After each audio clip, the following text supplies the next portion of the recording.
We're back, baby. Baby. You see what I did there? It's been a few minutes since we've been last on. It's been eventful. So the big news is... Drum roll, please. We have a baby! I think you say we can drink again. When two become three. Yep, introducing the newest member of the Milner Barrow family, Theo. Another gamer. He haven't even made his profile yet or anything. Oh. He needs a gamer name. You got to lock that down. Because it might go. There might be another Theo Milner Barrow. Reserve it early. Yeah. Okay, good I've idea. already done it on Insta and Facebook. Have you actually? And Twitter. Have you seriously? Yeah. Oh, man. I'm genuinely looking forward to teaching him loads of stuff and also playing loads of games with him. Look, can you hear him in the background? You better go get him. Oh, I'm going to have to get him, aren't I? All right, I'll leave you in charge. Tell us what the plan is. I'll go get him. So while Chris goes and gets Theo, I'll carry on. So we've got loads coming up in the programme today. Alex Rhodes is becoming a crime lord in Mafia. So yeah, I thought, definitely a gangster game would get me in the mood to be, I think, the godfather to Chris and Lee's beautiful son. And we have reviews of the new PS5 controller, the DualSense Edge. There's also, as you can hear in the background, Theo has arrived in the building. It's been in the building for a few days. Now, we'll also have a Harry Potter Legacy Dead Space remake, and GoldenEye is back for the Switch and Xbox.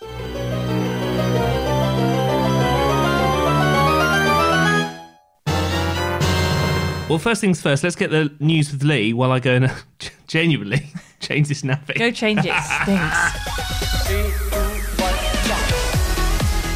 The Ukraine government is requesting that the new game Atomic Heart from Russian developer Mundfish be removed from digital stores in Ukraine. Ukraine released a statement saying, according to media reports, the game's development was funded by Russian enterprises. Mundfish haven't yet commented on the claims so far.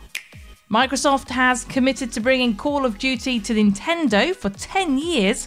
Some gamers are worried, though, that the Switch won't be able to handle the type of gameplay that you might expect from a Call of Duty game.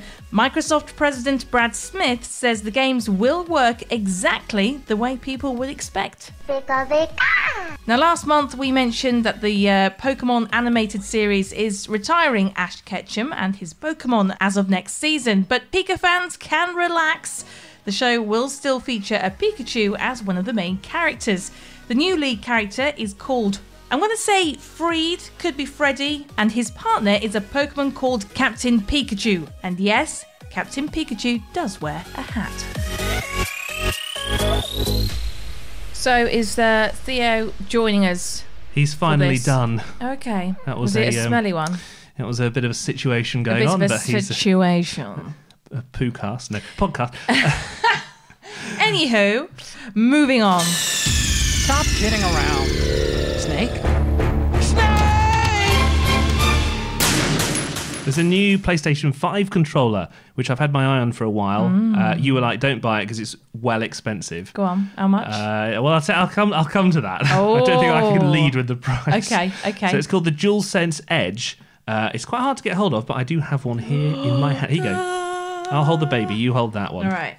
So let me tell you a little bit about this. So it's £200. What? Which is more than 3 times more expensive than the classic PlayStation 5 controller. Some games, you might find that you have a sort of a gamer claw when you're playing, like you have to kind of do a weird right hand, press buttons in a funny way, run and hold circle and all this stuff. Yeah. Well, the good thing about the DualSense Edge is that it has extra buttons. So if you compare the normal controller, which I've gave to you as well, you'll see that there's paddles on the back. So there's 2 paddles on the back, and there's also 2 function buttons underneeth the analog sticks. Yeah. That's kind of the main difference. Okay, well, they look quite similar. Bit more black on the new controller face. Yeah, a bit more black. It's the same size, though. But to look at the front, it looks identical. It's not until you turn it, like you say, until you turn it round and look at the back, you've got these little these little buttons here. Oh, and they've got some at the bottom as well. That's the function. So the function buttons underneath the analog stick. What you do with them is you press that, and you can choose a sort of customizable control layout that you've created for games that you're playing. So let's say you're playing the new Harry Potter, which we'll be reviewing in a minute, and you're finding it hard to, I don't know, press R2 and triangle particularly quickly. Well, what you can do is you can put one of the back buttons and make that as if it was triangle. Isn't it making it more complicated? Yeah, so this is designed for pro gamers. The analog sticks can also be replaced for bigger, taller, better ones, but they cost extra. Extra after £200. Also, the battery life on this new and improved controller is much worse. Much worse? It's like a few hours shorter battery life. And you're paying more for it? And you're paying more for it. So I would say that for the casual gamer, this is definitely absolutely do not buy. Because I like simplicity in life. Yeah. This is the whole reason why I would say the PlayStation controller is my favourite controller of all the consoles is because of its simplicity, and it's easy to hold if you're a woman. Unlike the Xbox, which is mega chunky. It's mega chunky. Yeah. So I wouldn't spend my money on that. The only problem as well is that a lot of games nowadays, which are made for the PlayStation, like most games, have been optimized. So you don't need a special extra button or two because they've designed the controls for the standard controller. So you really kind of don't... I can't think of any games that I've played so far where I've needed to actually create a second profile, like a special controller profile to play them with. I was about to say, I'm guessing the controller works with all the games. Yeah, it's compatible with everything, but I'm honestly just using it as a standard controller. I haven't actually really felt the need. Can we return it and then buy something else? What, like baby food? Nappies? I was thinking more wine. Oh, yeah. Well, let's have a little toast because it's been a little while, hasn't it? Cheers. What would you give it out of 10? I mean, 0, because it doesn't do the job that it's supposed to do. Okay, we'll buy more wine. Now let's talk about the new Harry Potter game, Harry Potter Legacy. In light of your unique situation, joining us as a 5th year, we've devised something extraordinary to ensure your success. A lot to absorb on your first day. Can't believe I'm here. Professor Weasley has asked that your professors give you instruction outside of the ordinary curriculum. You have much to learn. You have the benefit of an exceptionally skilled team of witches and wizards to guide you. A surprised opponent is a weak opponent. They will test your abilities, both innate and learned. You've done it! I am wary of how much time the new 5th year seems to be spending away from the castle. It was really funny because I was quite excited for this one. And I played a little bit and I said, Lee, come and look at Harry Potter. And you went, okay, let's have a look at this. Look, Theo likes it as well. He's excited. He hasn't even read the books yet. Oh, he hasn't seen Harry Potter yet. Don't sing the music. Mind will be blown. It will be, and it'll be exciting for him. But what did you think of what you saw of this game? It looks amazing. Like the graphics, it reminds me a bit of Zelda. Yeah, it's got that kind of open world feel. Open world, graphics are gorgeous, looks beautiful. It's Harry Potter, for God's sake. Was it any good? Yeah.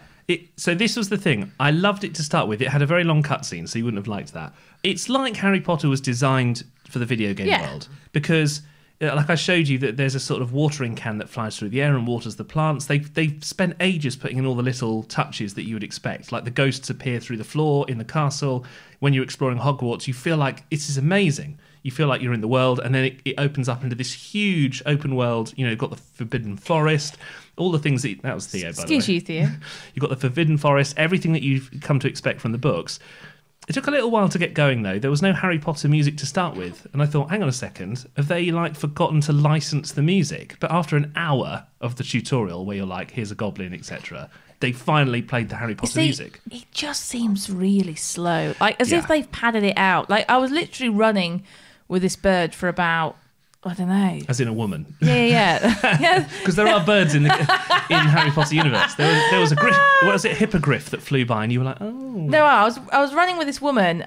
It felt like an eternity. Probably about 5 minutes in the game. And she's just saying, "Follow me. I'll show you this. Have you seen over here? Follow me." And it's like. Yeah, I want to cast some spells. I want to do something. I want to cause some damage. And also, it was weird because none of the characters are in the books except for the guy who sells you the wand. Ollivander. He's a legend. So he's in the game, but then like Harry Potter and Ron and all the rest, they're not in it. Headmaster's a different person. What's the point then? It's a chance to run around this awesome world, and I tell you what, they do that so well. And you kind of, what I'd say is you have to be a medium level Harry Potter fan. Like if you haven't read the books, it tries to explain it to you, but like why? You're not going to play like it says, oh, you need to pass your ALS. By the way, that stands for ordinary wizarding levels, and it's like, don't explain that. You either know or you don't. You're not playing this game if you don't like Harry Potter. Do you play as Harry Potter? You can make a character that looks like Harry Potter, but no. My one was So a fifth-year student what you're called telling Chrissy me Spotter. is that Harry Potter has none of the main characters in it. Yeah. What? Yeah, so it's if you want to explore the world and fly about on a broom and do lots of fun stuff, it's great, but it ain't anything to do with the books. Okay, how much is it? £65. It's a lot. Pricey. But how many milks is that? What? How many And bottles how of many milk for him? Yeah, and how many nappies? Probably about only 65 these days. But it's out now on PlayStation, Xbox, PC, and it is coming to Switch unbelievably later this year. I don't know how they're going to get it to run on the Switch. There's That's quite cool. no chance it's going to run on the Switch. Okay. It won't be able to handle it. What would you give that out of 10? If you're a Harry Potter fan, it's a 10 out of 10 because you'll love it. If you're like me and a medium level fan, it's like a 6 out of 10. Theo's not a fan anymore. He's like, feed me that milk that you just mentioned. Just want to mention a quick game called Blood Bowl 3, which looked like it was going to be a kind of rugby game. That looked immense. So the trailer for it was incredible. It was like it looks like a kind of rugby game based in the Warhammer universe with orcs and people fighting and slashing each other and all the rest of it. My jaw was on the floor when Yeah. I saw that trailer. I thought, oh my God, this is my game. And we were going to play each other, weren't we? Yeah. And then what happened was we logged in and it said, right, you're rolling dice and then you move one character one by one. And it was like playing Warhammer. Immediately logged off. I know that Blood Bowl is a Warhammer game that you can play where you basically play rugby, but it's really slow paced and rolling dice. But to make it into a video game that was just exactly the same, what a waste of time. I feel like I was missold the product. Based Like on the trailer. I watched the trailer thinking this is going to be a little bit like the old rugby games, and then literally it looked like you say, something from Warhammer. So I was not impressed, and I'm not even going to rate it because I think it's just a bin. It's in the bin. Do not play that game. Steal your money, don't bother. And they've made 3 of them. What? Busy night, but there's always room for another. Speaking of criminals trying to steal your money, here's Alex the Don Rhodes. Hello, Chris and Lee. It's Alex here, back again for another month. This time, I'm playing the remastered version of Mafia, the definitive edition. Now, dear listener, you might have realised, you might have been told by now, that Chris and Lee have welcomed a beautiful baby boy into the family. And I thought, as I'm sure, momentarily, I am going to be asked to be the Godfather. What better game to play than Mafia to get me into that Godfather spirit? So I'm currently, the original game came out in 2002, I think. The remaster came out 2020, so it's just dropped on PlayStation Network as their free monthly game. I'm currently on a mission where one of my compatriots, he's called like Sal or Maroney or something like that. He's currently being held hostage by the bad guys. I have to sneak in, break him out. So I'm going to try and do that now. First of all, it looks gorgeous. Even though this, it came out in 2020, it was meant for the PS4. It looks amazing on PS5, really, really good. It wasn't just like a tuned up sort of graphics thing. They've really kind of rebuilt it from the ground up. I didn't play the original much, but I had a friend who had it, and I was very jealous. So yeah, I thought, definitely a gangster game would Get me in the mood to be, I think, the godfather to Chris and Lee's beautiful son. And then one day, when I'm inevitably hosting his wedding, they can come and ask me for a favour. And I have to say, oh no, in The Godfather, it's his daughter's wedding that he's hosting. That makes more sense, actually. Right, okay, let's open this door. Oh, it's just the storeroom cupboard. I'm stuck in the cupboard. Okay, let's go around here instead. I'm not being a very good gangster at the moment. Okay, shot that guy. Right, so it is... I'm sure the original wasn't a cover shooter. Oh no, some guy's going to bash me. Get up. Oh, you've got like a dodge mechanic. So I'm dead. I'm dead already. So there's some guy came at me with a knife there. Even though there is a dodge mechanic, it takes a little getting used to. And I've failed to get used to it so far, so just got kind of stabbed. Let's try that again, shall we? Take that. Oh, he's not dead. I did put this on hard mode, which I'm kind of regretting. Oh, he's still not dead. There you go. How do you like me now? Oh no, the guy with the knife. Oh no. Yeah, got you that time, idiot. One thing I know, I remember at the time when this came out, obviously they got a new cast of voice actors to do the lines. Some people were a bit upset about that, some fans of the original, because they liked it. But you had to redo the performances, really, because you can, the faces are so animated now that actually, for the voice actors, they can afford to do sort of, I guess, more subtle performances.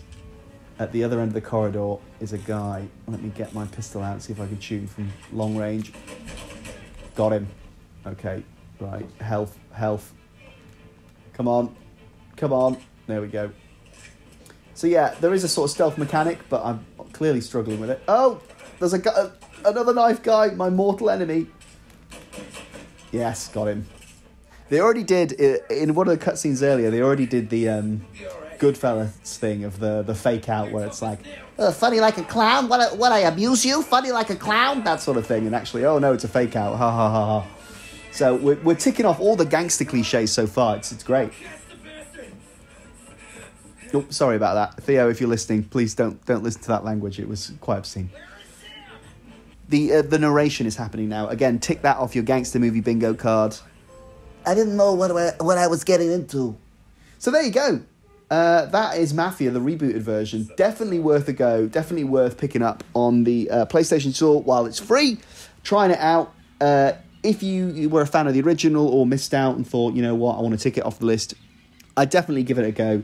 As for a manual on how to be a good godfather to a new child, maybe leaves a little bit to be desired. I'm trying to think of what sort of advice would I pass on as like a gaming godfather. Theo, my godson, whatever you do, don't buy games with microtransactions.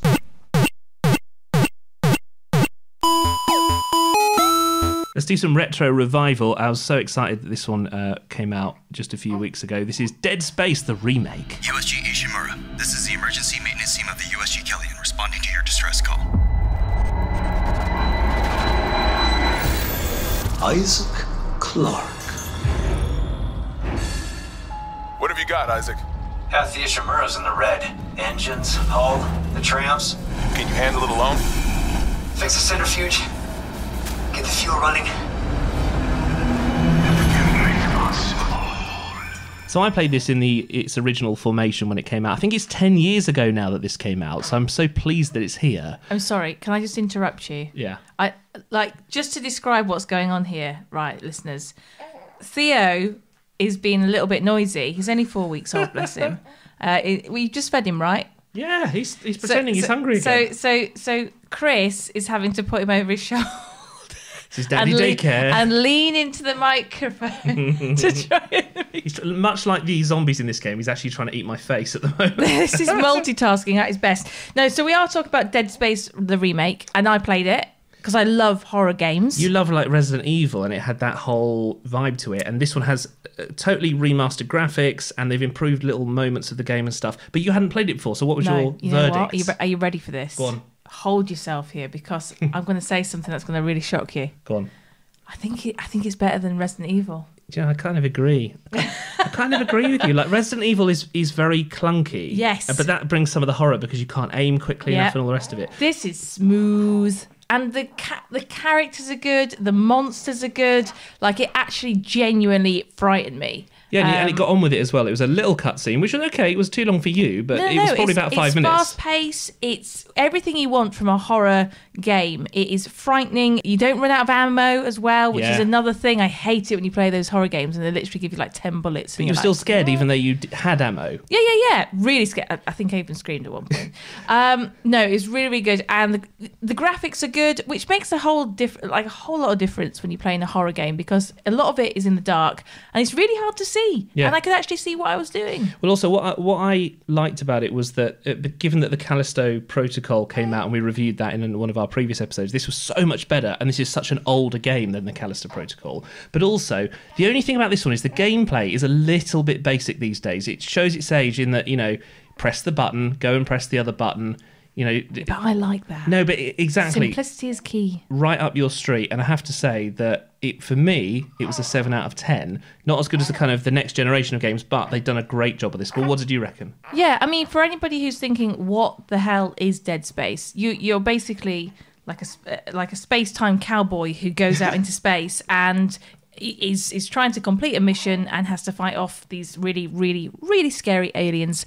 And it's, like I say, very fast-paced, very scary. I'd give it an 8 out of 10. Also, what was quite innovative at the time was that you're not just shooting them in the head like you would with zombies. You have to shoot off their limbs. So you can kind of aim your gun up, down, left and right, etc. Sort of like a plane of bullets, like a line of bullets, and you'd had to chop off their limbs. So that was super effective when it first came out, and it still stands up. Ooh, I've just remembered you can stomp on their head and crush their brains as well. So if you like that sort of thing, it's out on PlayStation, Windows and Xbox. It's 55 quid as well, so not too bad in this day and age. Now, I'm very pleased to say that the Nintendo 64 gang and Xbox, really super weirdly, have decided to bring back a game that I know and love from my childhood, GoldenEye. This was the one with Pierce Brosnan. And you know what? I'm going to hold my hand up here. I know, right. I can't believe this. I know. This is a shocker. No, because you didn't have a Nintendo 64. No. My mum and dad, they lied to me. They lied to me. I asked for a Nintendo 64, and what did they get me? A Mega... What was it called? Nintendo... Entertainment, a NES. A NES. And I genuinely thought it was a Nintendo 64. Yeah. Even when I had it. So you should listen to Lee's Monkey Island Discs, by the way. Just look back at some of the previous episodes. It will say Lee Milner Monkey Island Discs, because we talk about Lee's childhood gaming exploits. I was lied to. Anyway, I never got to play this. So for those who have no idea what it is GoldenEye? It was like the original first-person shooter for a lot of people. So, games that we play now, like Call of Duty, you can trace it back to everyone's love of GoldenEye. And what you used to do is you'd have all these single-player missions that you'd run around, and you would be Pierce Brosnan. It lined up with the film that was released. So if you like James Bond, it was awesome that you could play in the game, and the shooting was awesome. It was probably like the best film-to-game adaptation of all time, especially of James Bond. The problem is, though, that they've brought this game back, and on the Xbox and the Switch, they've kept the original controls, which doesn't make any sense, because they've got this sort of analog stick problem, where nowadays you've got 2 analog sticks, and back in that day, you just had 1 on the Nintendo Switch. So the camera doesn't control properly. Kids these days, they don't know what we went through. It was a struggle back then, and now it's actually worse. Make it work for 2 analog sticks, or don't bother. If you can put up with that, though, if you can deal with some of the worst controls of all time, like you used to, then this is a very accurate retro revival. But if you were expecting it to be playable, it's not. Okay, so how much are we talking here? Bless you. Bless you, Theo. Bless you. He's allergic to James Bond. How much are we talking here? Yeah, right. So this is a bit of a weird one. So with the Switch version, you have to subscribe to their online expansion pack, and it's £35 a year. But you do get lots of other Nintendo games like Zelda, Ocarina of Time, and Majora's Mask. So that's quite a good deal. Mm-hmm. It's also available on the Xbox via the Xbox Pass. So if you've already subscribed to that, you'll get it anyway. Yeah. There's a third way of getting it, which is that they released this massive collection of games a while ago called Rare Replay, which is Rare was the original company that made this one. If you bought that in 2015, you get this for free. So actually, it's really not expensive to give it a go, and it was part of a lot of people's childhoods. So if you want to run it out without spending a huge amount of money, as long as you can handle all the controls, the graphics are better, the missions are still good, everything's there. If you can handle the camera, I would highly recommend it, but I can't handle the camera. That's the problem. I can't handle it. So, yeah, it's a 9 out of 10. If you're a fan. If you're a fan. Da-da-da-da. That's it. Our first podcast where there was 3 of us involved. I can't believe it. Theo, what did you think about the podcast? Don't do another poo. That's not acceptable. He's been very well behaved though, so thank you for that. This is the reality of podcasting, guys. I'm going to put up a video of this. Like, we don't have... We're not famous enough yet to, like, you know, have a babysitter when we're doing podcasts. Like, he's going to have to sit in on these podcasts Chime in. And chip in, yeah. Well, he's got to earn his keep somehow. I need some opinions. It's a shame he can't walk yet, because he could at least go get the drinks. Get another drink. That's the first thing. Mummy, his first word will be margarita. Margarita. Gin and tonic, my love. I still want you to do... I know we haven't had time because of baby. Yes. But I still want you to do like a baby simulator. We were actually meant to do this, and then little Theo came 10 days early. He sort of destroyed our plans. Yeah, well done, do that. Theo. Yeah, thanks for that. But I've also heard that Catan is coming out soon. It's just come out. So we played Catan on our... What was it? Was it our honeymoon? We were those weird... No, we saw some people on our honeymoon. German people playing this weird board game called Catan, and we were like, they look so engrossed in that. They got the whole thing out there. Like, imagine like you're there having a lovely cocktail. It's all very chill, and then you look over to your right and you see this couple, and they've got like full-on Catan, spread out, like a board game that stretches for meters. They are loving it. They loved it, and we actually bought it when we came home and couldn't work out how to play it. Well, thankfully they've released like a console version so that it will. You can't break the game. This will break my mind, to be honest. You have to follow the rules of the game. This. I don't know how this is going to work. Well, hopefully it'll teach us how to play. So that's happening. But apart from that, we're just kind of... I don't know. How are you feeling? It's nice to get back in the swing of things. Yeah. And it's nice that we've got another third presenter joining our gang. I'm going to credit him in this podcast, by the way. Are you actually? Because, like, you know, when I load it online, I can put him as a co-presenter. No, you can't. Can you actually? Yeah. Well, I hope you enjoyed it, guys, and make sure you tune in next time for the Naked Gaming Podcast.